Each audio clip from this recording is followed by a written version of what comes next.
Assalamualaikum warahmatullahi wabarakatuh. Selamat datang di channel saya, Tukang Servis Desa. Oke, hari ini saya kedatangan Vivo T15G ya. Namun di sini HP-nya sudah saya bongkar ya. Namun untuk pembongkaran tidak ada videonya ya. Jadi di sini HP-nya minta ganti LCD, dan di sini karena sudah saya bongkar dan HP-nya juga sudah pernah diperbaiki ya sebelumnya, jadi sudah tidak segel lagi ya.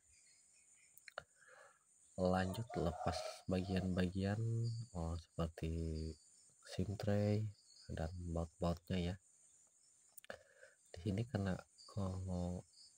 tulang tengahnya ini bagian tutupnya menyatu ya, jadi dilepas bagian atas dan bawah baut-bautnya, kemudian lanjut buka bagian penutup tengahnya ya.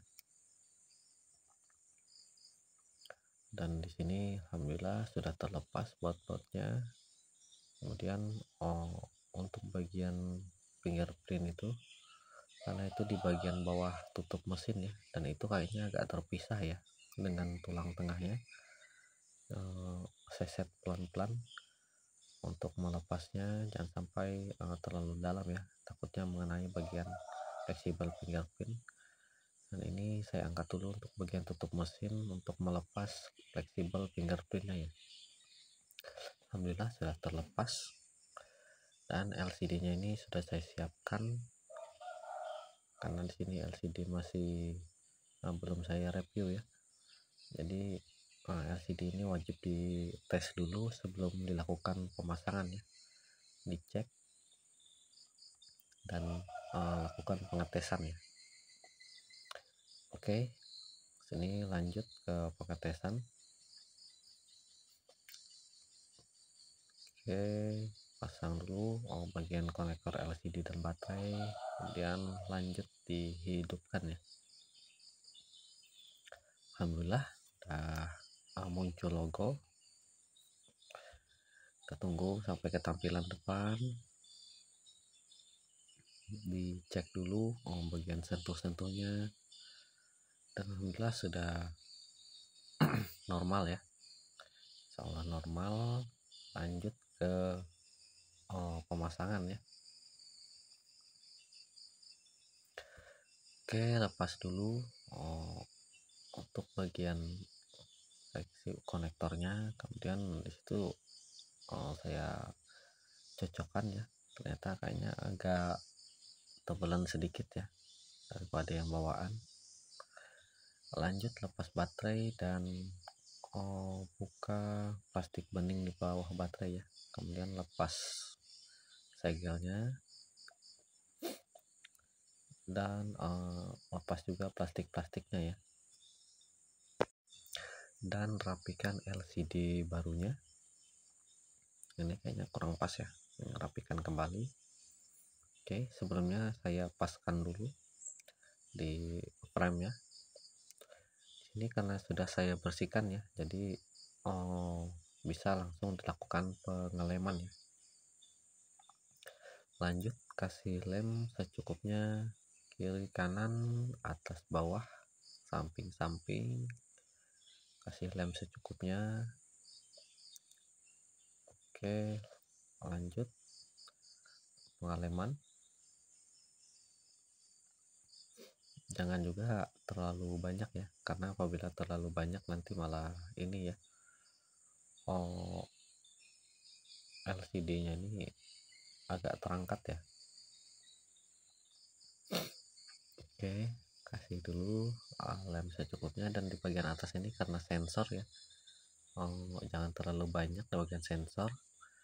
Apabila sudah pas, lanjut ke pemasangan LCD ya. Kemudian dirapikan bagian fleksibel bagian belakang LCD, dan paskan bagian plastik yang bening bagian baterai itu ya.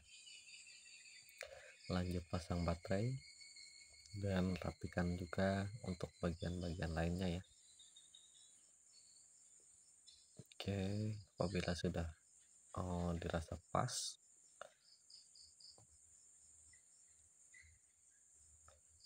lanjut merapikan bagian tutup mesinnya ya. Di sini karena untuk bagian fingerprint itu di bawah tutup mesin ya, jadi pasang dulu bagian fingerprintnya, kemudian lanjut pasang tutupnya ya. Tekan pelan-pelan dan rapikan sedikit-sedikit ya bagian sisi-sisinya. Untuk bagian tutup mesinnya itu, tutup mesin bagian luarnya ya, ini kayaknya dari atas ya supaya lebih pas ya.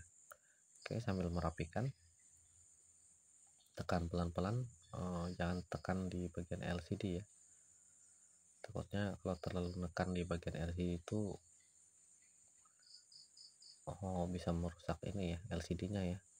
Jangan tekan terlalu kuat juga, karena apabila terlalu menekan itu malah ini ya, bikin LCD-nya malah ngeblank atau tidak bisa digunakan ya. Dan di sini sebelumnya saya akan kasih penahan dulu ya agar LCD-nya tidak ngangkat ya. Jadi di sini saya tambah isolasi untuk menahan bagian bawah, bagian atas, kiri dan kanan ya. Kasih perekat secukupnya atau bisa juga digunakan karet ya. Oke, saya kasih isolasi secukupnya bagian atas bawah, kiri kanannya ya, sambil menunggu lem kering dan lanjut membersihkan sisa-sisa bagian lem yang berlebih ya.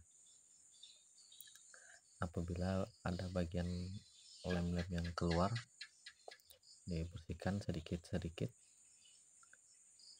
Oke, sambil dibersihkan dan sambil dicek ya apabila ada bagian atau cahaya-cahaya yang keluar ya di samping, kiri, kanan, atas, bawahnya. Kemudian lanjut untuk merapikannya ya. Dan di sini untuk bagian plastik beningnya saya tambah isolasi ya agar tidak mengganjal saat pemasangan covernya. Kemudian membersihkan sisa-sisa lem dan tempat kerjanya ya agar rapi ya. Dan di sini lanjut pengetesan. Di sini saya cek dulu apakah ada cahaya-cahaya yang keluar. Dan apabila sudah pas, lanjut ke pemasangan baut-bautnya ya. Pasang SIM tray-nya, dan disitu ada 2 baut ya di bagian tutup mesin bagian dalamnya, bukan yang di bagian luar ya. Di situ ada 2 baut kecil di bagian tutup mesin dalam ya. Jadi itu ukurannya agak pendek ya, dan jangan sampai terbalik ya, karena memang ukurannya berbeda ya dua itu. Lanjut ke pemasangan baut-bautnya, pasang dulu untuk bagian tutup mesin atas atau mesin bawahnya ya, sama saja ya. Nah, ini untuk dekat kamera itu ada baut kecil ya, jadi itu ukurannya berbeda ya, dan ada di bagian tutup mesin tengahnya. Sambil dicek apabila ada baut yang tertinggal ya, karena saya juga sering lupa juga ya untuk pemasangan apabila ada yang tertinggal ya. Dan mohon maaf apabila tempat kerjanya masih sederhana karena masih belum bisa melengkapi ya. Mudah-mudahan kedepannya bisa melengkapi kembali, melengkapi untuk tempat kerjanya, dan lebih bagus lagi ya untuk tempat kerjanya ya. Oke, alhamdulillah sudah selesai. Sini sebelumnya saya coba tes dulu, dan di sini untuk belakangnya mungkin nanti saya pasang ya. Ini bagian belakang karena belum dipasang. Sambil di tes untuk bagian sentuh dan yang lainnya seperti tombol-tombol, tombol volume, min plusnya juga ya.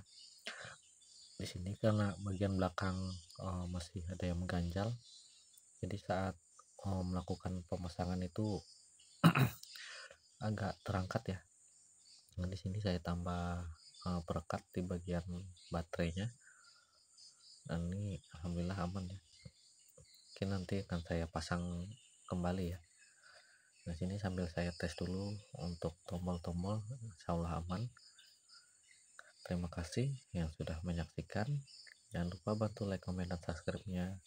Assalamualaikum warahmatullahi wabarakatuh.